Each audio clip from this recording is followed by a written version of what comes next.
I love using dual PC setups for streaming. It's awesome. You get the best quality gameplay and the best quality stream together. It's wonderful, but there's some problems. My main three are size. Those gaming machines are big. Noise. Those fans get loud. And heat. It's like having two heaters in my room. But I came up with a solve that fixes all of those problems, and I did it here in my brand new gaming and streaming studio in Brooklyn, New York. In today's video, I'm going to show you how I solved this problem by putting the computers in the hallway. Let's go.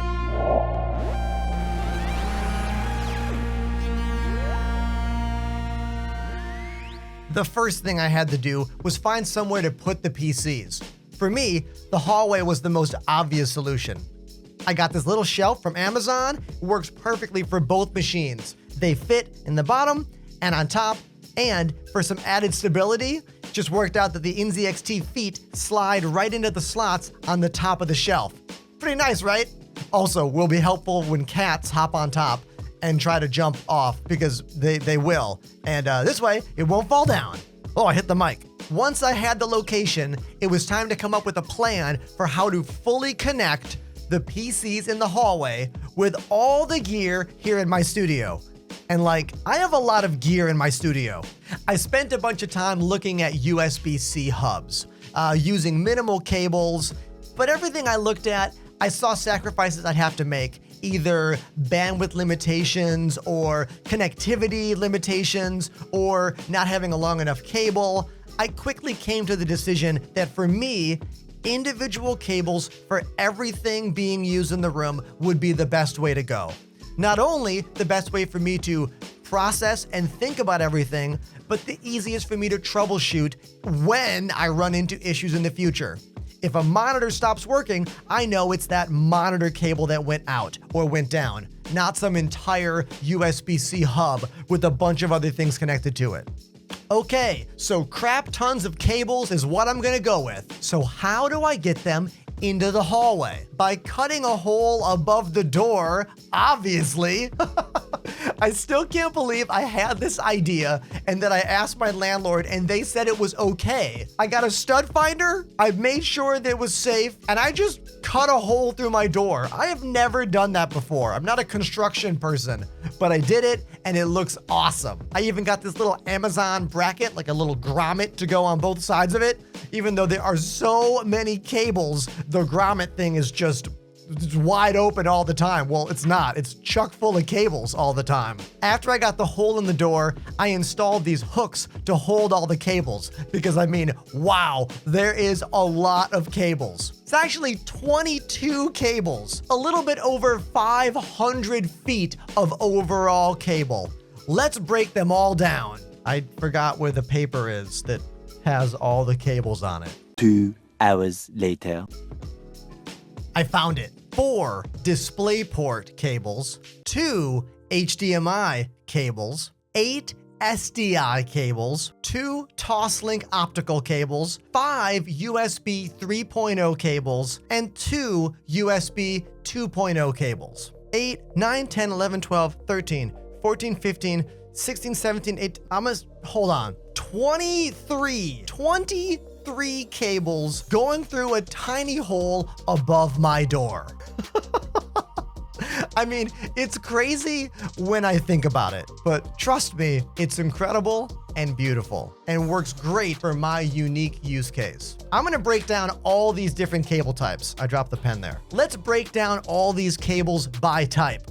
USB. We all know USB devices can be incredibly tricky. So I'm running 2 USB 3.0 hubs per machine. Both the same brand, both Anchor, 2 on the gaming PC and 2 on the streaming PC. Now, because these hubs have their own cable that goes from the computer to the hub, I was able to find extension, or rather 25-foot versions of those USB 3 A to B cables. So I got 2 of those, run them out here to the 2 hubs on the desk. They're powered, they plug in below the desk, and everything's great. Works awesome. Now, To make sure I don't overload any of my USB controllers on my computers, I use a program called USB Device Tree Viewer. This lets you see exactly what devices are plugged into what controllers, so you can share the load of different devices and not overload a single one of them. I actually made a TikTok video where I go in depth all about that. You can go to my TikTok page right now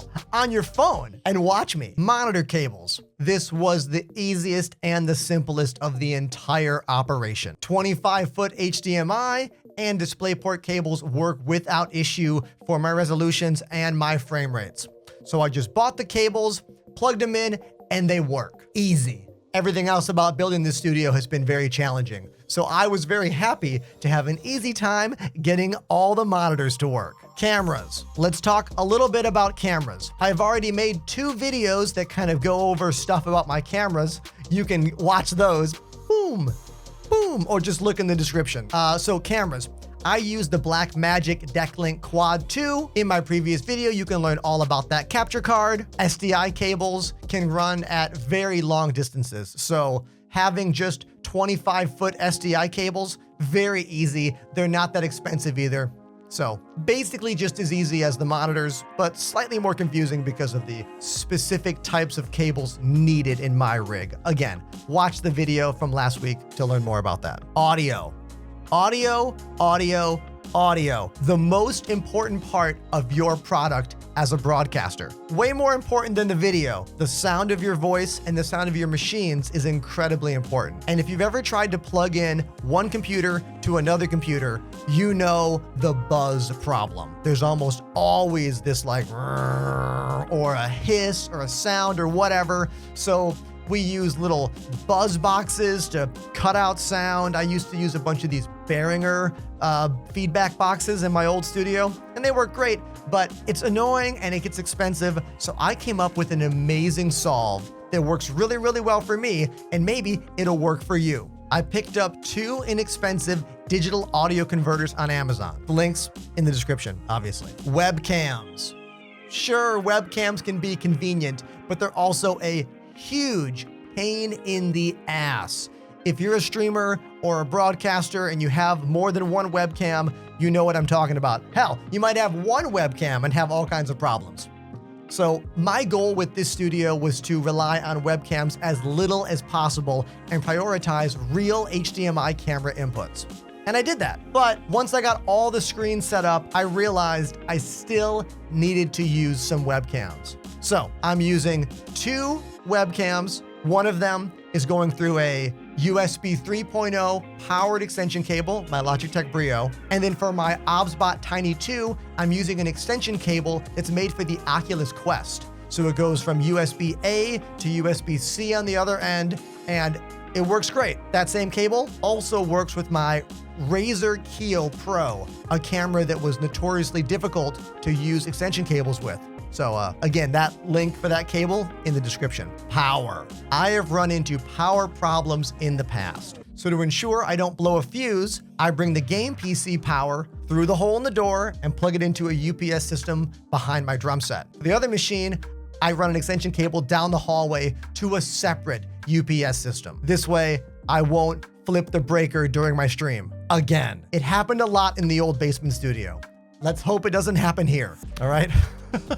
So that's it. That's how my PCs in the hallway system works. I'm already really enjoying the benefits of this setup. My room is cooler, less heat. I don't have to dress like I'm on a tropical vacation. The noise floor is significantly reduced. This means the ambient noise in the room is lower, so the mic can have less aggressive noise gates and less aggressive compression levels, giving me an overall cleaner, beautiful microphone sound.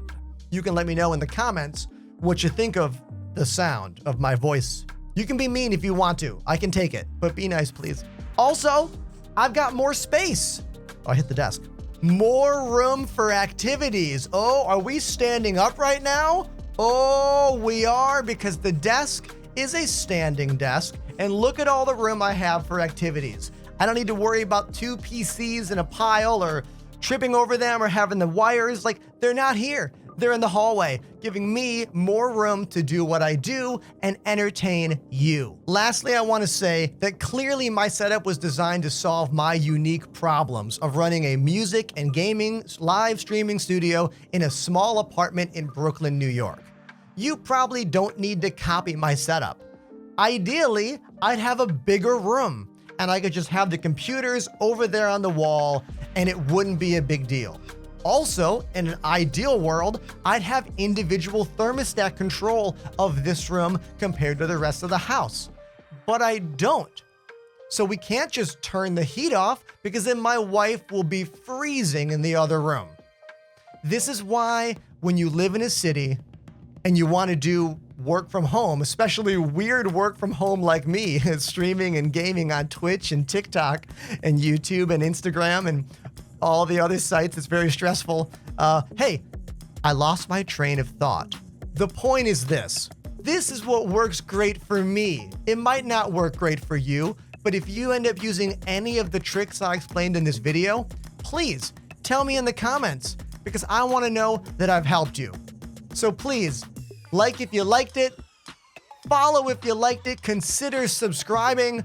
All that's following. It's the wrong bloody site. I'm just gonna go, hey, you guys have been really incredible. Thank you so much for watching this week's video.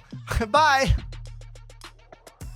Wait, do you want to see the whole room? You guys want to see all the cameras? I mean, I'm going to show you all the cams. Boom! Look at this.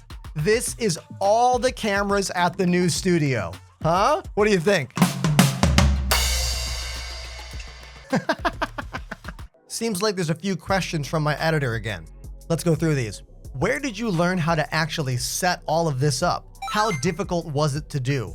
Well, I went to school to be a musician and music teacher. Like, I didn't go to school for any of this. Everything I know about cameras and setting up audio systems and frame rates and resolutions and all this stuff comes from just things I learned in bands on the road and in studios and applying that to this world, and then watching YouTube videos. Like EposVox taught me almost everything I know about OBS. I constantly call up Mr. Greggles for questions about OBS. Harris Heller from Alpha Gaming has helped ton, or Senpai now. Whoops, wrong name. Number 2, I see, what made you think of doing this? I wanted this studio to be better than my old studio in every metric. And there was a couple things about the old studio that really bothered me. 1 was heat. It got hot down there. 2, my machines were so noisy. And because it was hot, I had to run fans to cool me down. So I had to increase the noise gates even higher because there was more sound going on. I had to always wear shorts and no sleeves, otherwise I was red and sweating. So the inspiration was to make this studio better than my old studio. You can see all kinds of clips of my old studio in my other YouTube videos and on Twitch. Question 3, what would you do different? Well, honestly, I haven't even started streaming out of here yet, so I don't know what I would have done different yet. I'll get back to you in a future video so you can find out what idea of mine totally failed and didn't work. Let me go back to question 2. What made you think of doing this for inspiration? Linus Tech Tips was a big inspiration. They've done plenty of videos talking about how Linus has a gaming PC in the hallway and now his gaming PC in the basement. And I liked seeing all of the things that could be done if you had a lot of money and a lot of time and construction. And I tried to think about the ideal world and then what could I actually do and what could I actually afford? So that's how I came up with this, kind of a mixture of what I knew was possible. It wasn't too prohibitively expensive, because don't get it confused. It was expensive to do this dumb thing, but the cost is going to be outweighed by the benefit, I hope. No, I know.